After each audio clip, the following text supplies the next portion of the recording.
اعوذ باللہ من الشیطان الرجیم بسم اللہ الرحمن الرحیم اللہم صلی علی محمد و آل محمد و عجل فرجہم۔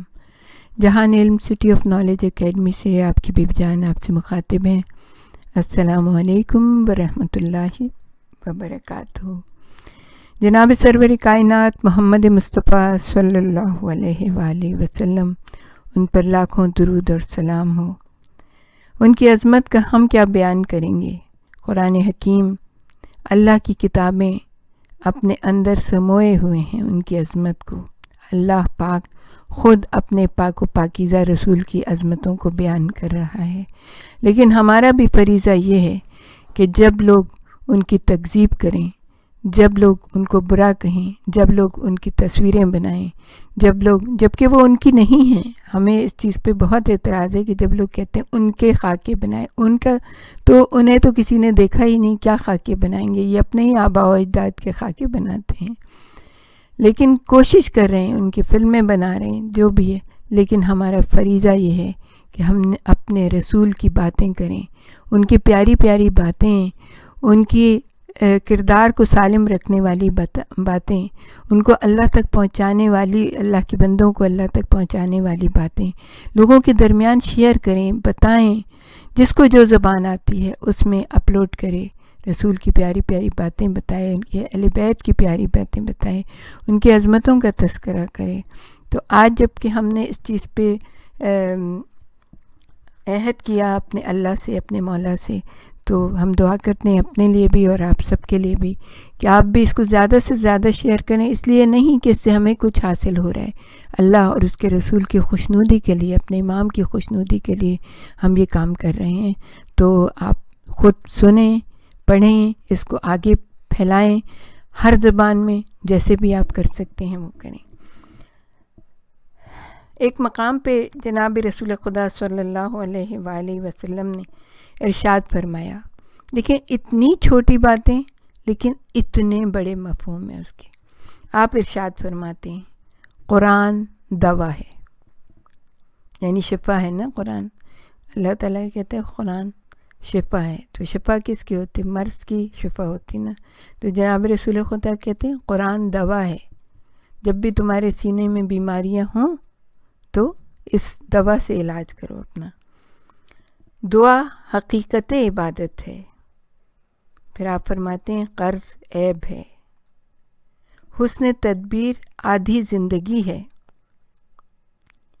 انسانوں سے الفت آدھی عقل ہے، غم آدھا بڑھاپا ہے، حسن سوال آدھا علم ہے، عیال کی قلت دولت ہے، یعنی اگر بچے کم ہوتے ہیں تو پھر کیا ہوتا ہے کہ آپ اچھے سے ان کو اچھے طریقے سے ان کی پرورش کر سکتے ہیں۔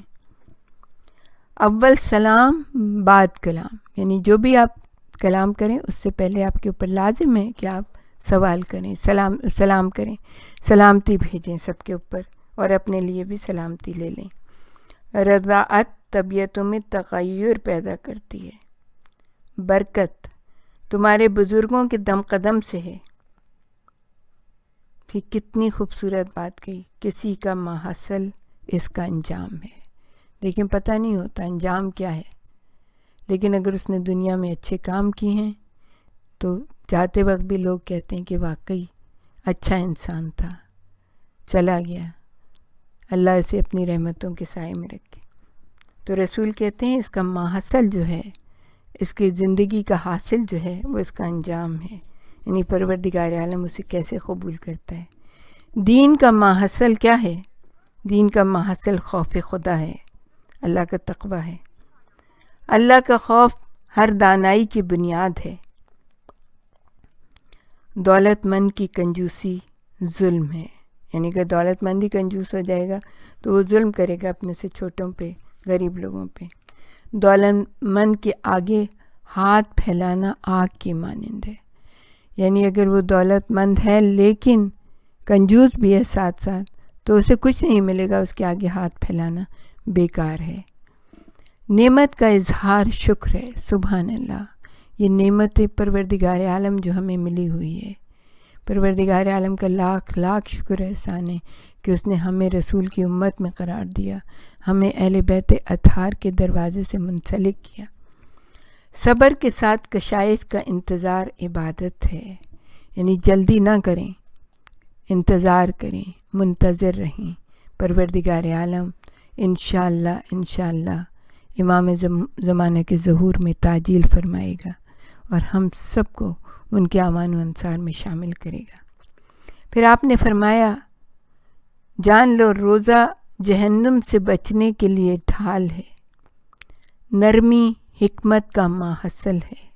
جو نرم طبیعت ہوتا ہے اس میں حکمت ہوتی ہے۔ حکمت ہر صاحب حکمت کی گمشدہ چیز ہے۔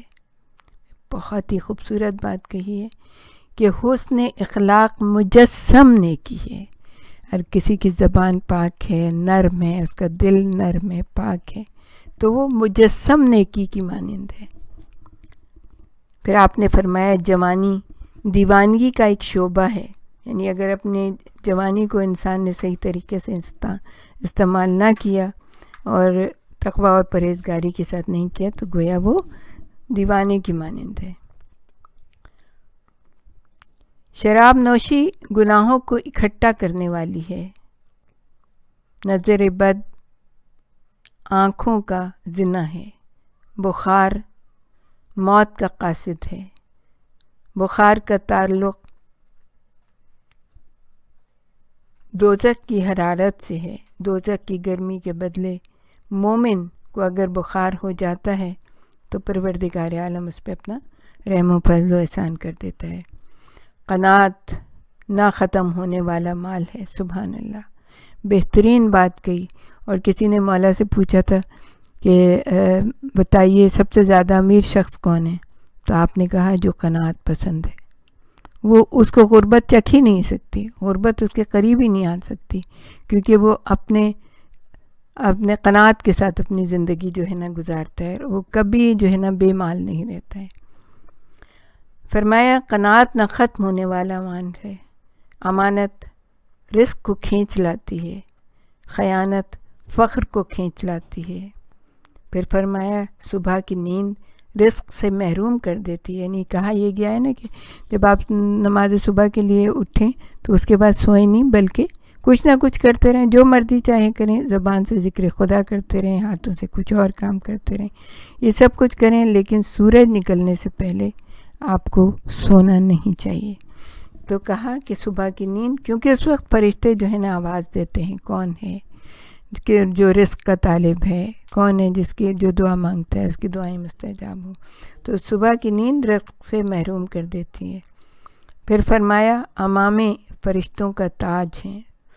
دیکھیں عزیزان گرامی، یہ جو ہمارے علماء جو امامے پہنتے ہیں یہ فرشتوں کا تاج ہے، یعنی اس کا مطلب یہ کہ خود بھی اتنے زیادہ پاک و پاکیزہ ہو جائیں کہ کوئی خیانت، کوئی بدی، کوئی برائی ان کے پاس سے نہ گزرے، اور اتنے پاک و پاکیزہ اور معصوم ہو جائیں جیسے فرشتے، اور لوگوں کو بھی اس طرف راغب کریں۔ پھر آپ نے فرمایا اتنی چھوٹی سی بات لیکن کتنی بڑی بات ہے، حیا خیر کامل ہے، کہ جس میں جو حیادار ہے اس کے پاس خیر ہی خیر ہے۔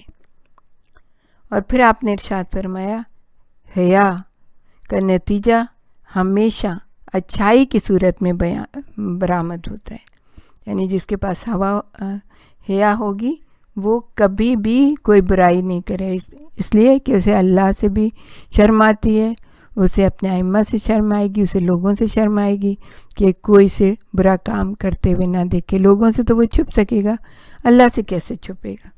تو ہمیشہ اچھائی ہی اس سے برآمد ہوگی۔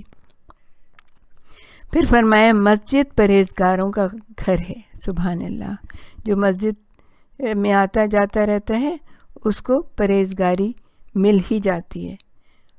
پھر کہا کہ نسیان علم کے لیے آفت ہے، بھول جانے والا نسیان ہوتا ہے جس کا جو ہر چیز بھول جاتا ہے، اور اس کے لیے بہت سارے عمل ہیں، بہت ساری دعائیں ہیں، مولا کائنات نے بھی بتائی کہ دماغ جو ہے نا انسان کا حاضر و ناظر ہے، تو کہا کہ علم کے لیے آفت ہے، کہ علم کو بھول جاتا ہے۔ علم کیا ہے؟ علم نیکی ہے، تقوی ہے، اچھائی ہے، بزرگی ہے، یہ ساری، تو وہ ساری چیزیں ختم ہو جاتی ہیں۔ جھوٹ گفتگو کے لیے آفت ہے، نادانی عقل کے لیے آفت ہے، سستی عبادت کے لیے آفت ہے۔ دیکھیے ٹائم ہو گیا اور پھر بھی ہم بیٹھے ہوئے ادھر ادھر کی باتیں کریں، ادھر ادھر۔ کبھی ایسا نہیں ہے کہ اللہ تعالیٰ نے اتنا ٹائم رکھا ہوا ہے کہ ظہر اور عصر کا بہت زیادہ ٹائم ہے، عشاء کا ٹائم ہے، فجر کا تو مختصر ہے لیکن اور ٹائم ہے، لیکن یہ نہیں ہے کہ سستی میں اتنا کہ وقت ہی گزار دیا، نماز ہی قضا کر دی یا بالکل آخر میں جا کے پڑھی۔ تو عبادت کے لیے آفت ہے کہ جلدی جلدی پڑھی، جلدی جلدی جب پڑھیں گے تو کچھ صحیح ہوگا، کچھ غلط ہوگا، ویسے بھی صحیح نہیں ہے۔ تو جب جیسے ہی نماز کا وقت ہو جائے، جیسے ہی عبادت کا وقت ہو جائے، عبادت انجام دے لی جائے۔ اسی طرح روزہ ہے، اسی طرح نماز ہے، اسی طرح حج ہے کہ جب حج واجب ہو جائے تو ادا کر دینا چاہیے۔ جوانی میں تو بہت ہی اچھا رہتا ہے۔ اسی طرح زکوٰۃ ہے، اسی طرح خمس ہے کہ جب وقت آ جائے، اس کا ٹائم آ جائے تو اس کو ادا کر دینا چاہیے، کیونکہ سستی جو ہے وہ عبادت کے لیے آفت ہے۔ پھر کہا کہ سرکشی شجاعت کے لیے آفت ہے، احسان جتانا سخاوت کے لیے آفت ہے۔ یعنی احسان آپ نے کچھ دے دیا کسی کو اور اس کے بعد اس کے اوپر احسان جتا رہے ہیں، تو یہ آفت ہے، ایک مصیبت ہے، کیونکہ آپ کا کیا کرایا کام جو ہے نا وہ برباد ہو جاتا ہے۔ ہمارے ساتھ ہی رہیے گا، ہم آپ کو اپنے پیارے رسول کی اور بھی بہت ساری پیاری پیاری باتیں بتائیں گے۔ وآخر دعوانا ان الحمد للہ رب العالمین۔